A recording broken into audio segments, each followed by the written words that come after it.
नमस्कार।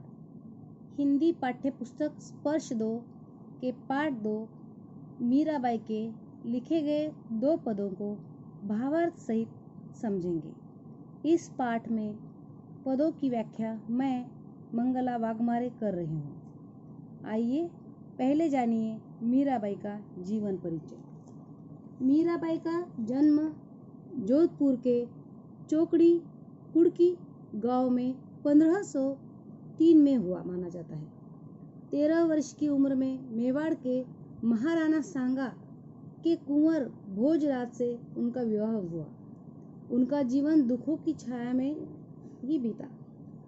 बाल्यावस्था में ही मां का देहांत हो गया था। विवाह के कुछ ही साल बाद पहले पति, फिर पिता और एक युद्ध के दौरान ससुर का भी देहांत हो गया। भौतिक जीवन से निराश मीरा ने घर परिवार त्याग दिया और वृंदावन में डेरा डाल पूरी तरह गिरधर गोपाल कृष्ण के प्रति समर्पित हो गई। मध्यकालीन भक्ति आंदोलन की आध्यात्मिक प्रेरणा ने जिन कवियों को जन्म दिया उनमें मीराबाई का विशिष्ट स्थान है। इनके पद पूरे उत्तर भारत सहित गुजरात, बिहार और बंगाल तक प्रचलित है। मीरा हिंदी और गुजराती दोनों की कवयित्री मानी जाती है।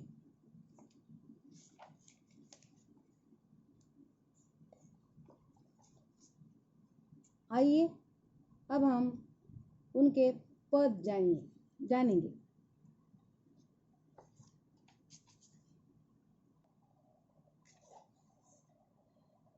हरि आप हरो जनरी भीर, द्रौपदी री लाज राखी आप बढ़ायो चीर, भगत कारण रूप नरहरि धरियो आप शरीर, बूढ़तो गजराज राख्यो काटी कुंजर पीर, दासी मीरा लाल गिरधर हरो हमारी भीर।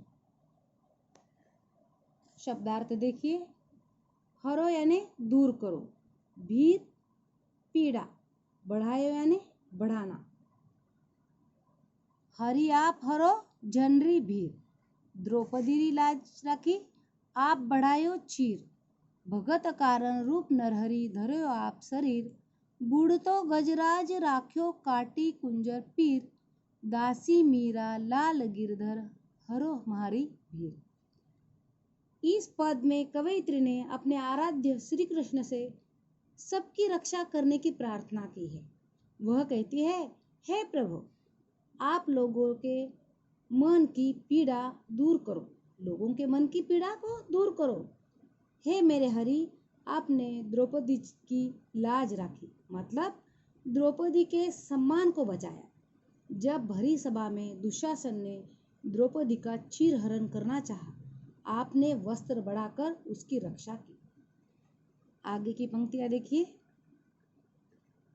भगत कारण रूप नरहरि धर्यो आप शरीर, बूढ़तो गजराज राखो काटी कुंजर पीर, दासी मीरा लाल गिरधर हरो मारी भीर। शब्दार्थ। गजराज यानी ऐरावत, कुंजर यानी हाथी, डूबत यानी डूबता हुआ। आपने भक्त प्रहलाद की रक्षा करने के लिए नरसिंह का रूप धारण कर लिया और उनके प्राणों की रक्षा की थी। आपने बूढ़े गजराज को डूबने से बचाया। ऐरावत हाथी का पांव एक बार मगरमच्छ ने पकड़ लिया था और वह उसे नदी में खींच रहा था। तब श्री कृष्ण ने उस मगरमच्छ को मारकर हाथी को बचाया था। ऐसे है श्री कृष्ण, दूसरों की पीड़ा को नष्ट करने वाले।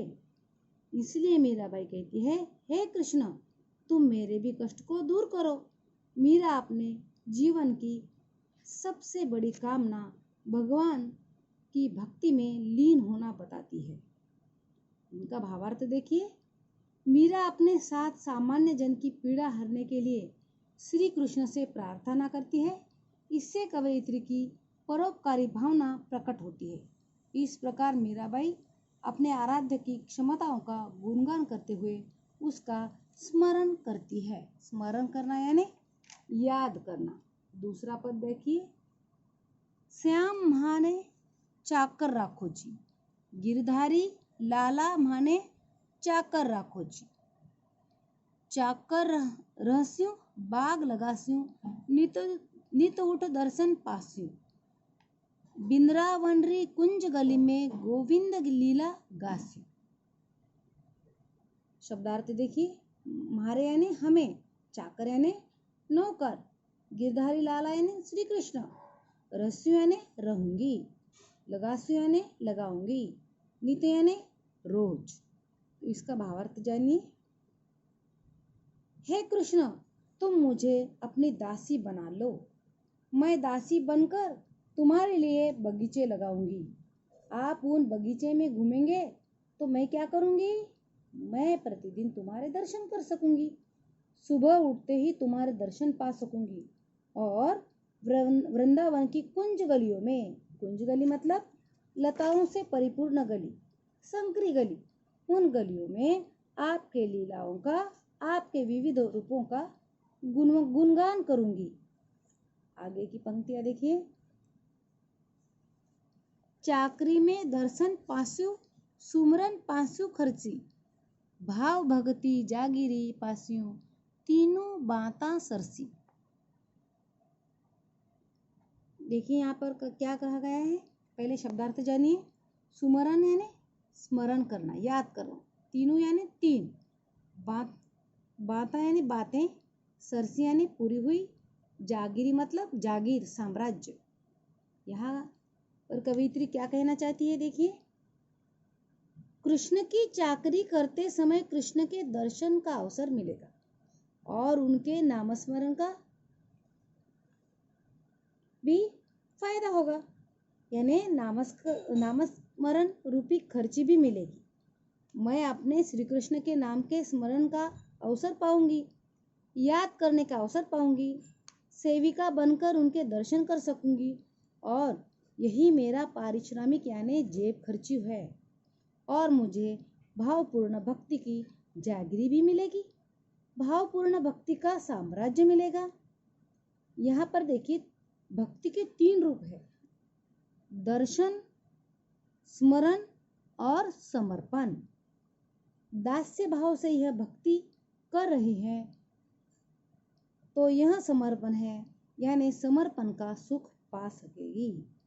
आगे की पंक्तियां देखिए। मोर मुगट पीताम्बर सोहे गल वैजंती माला, बिंद्रावन में धेनु चरावे मोहन मुरली वाला। शब्दार्थ देखिए। पीताम्बर पीला वस्त्र, वैजंती यानी फूल, धेनु यानी गाय, मुरली वाला यानी श्री कृष्ण। तो क्या कह रही है वो?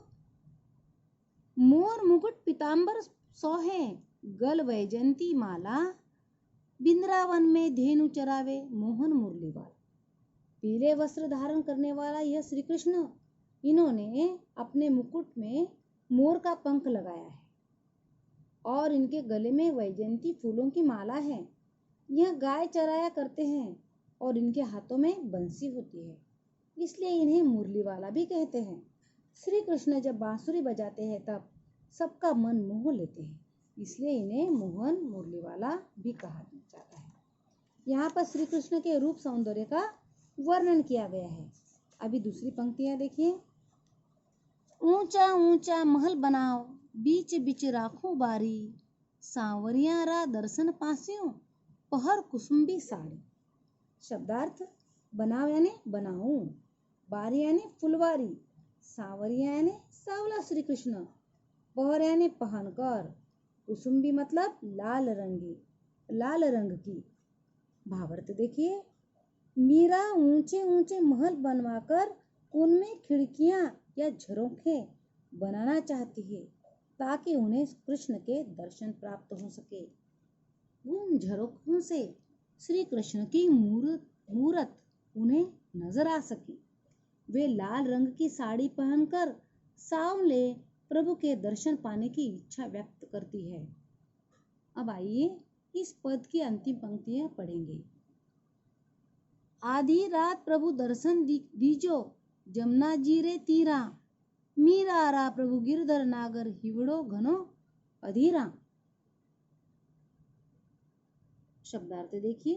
तीरे यानी किनारे, जमुना यानी यमुना, हिवड़ो यानी हृदय, घनो यानी बहुत, अधीरा मतलब व्याकुल होना। क्या कहा है इन पंक्तियों में, एक बार फिर से देखिए। आधी रात प्रभु दर्शन दीजो, जमुना जी रे तीरा, मीरा रा प्रभु गिरधर नागर, हिवड़ो घनो अधीरा। हे प्रभु, वो क्या कह रही है, कृष्ण से प्रार्थना कर रही है। हे प्रभु, तुम आधी रात के समय मुझे यमुना जी के तीरे यानी यमुना जी के किनारे दर्शन देने आना। हे गिरधर, मेरा मन आपसे मिलने के लिए अत्यंत व्याकुल है, बेचैन है। मैं सवेरे तक का इंतजार भी नहीं कर सकती हूँ, इसलिए तुम आधी रात को दर्शन अवश्य दीजिए। हे गिरधर नागर, आप मेरे मन की व्यथा को समझो, मुझे अवश्य दर्शन दो। मीरा इन पदों में कभी अपने आराध्य से मनुहार करती है तो कभी लाड़ लड़ाती है, मौका मिलने पर शिकायत करने से भी नहीं चूकती है। इस प्रकार मीरा, उनका पूर्ण जीवन, संपूर्ण व्यक्तित्व कृष्ण से जुड़ा हुआ है। इनकी भक्ति दैन्य और माधुर्य भाव की है। इन पदों में मीरा का श्री कृष्ण के प्रति एकनिष्ठ प्रेम दृष्टिगोचर होता है। धन्यवाद।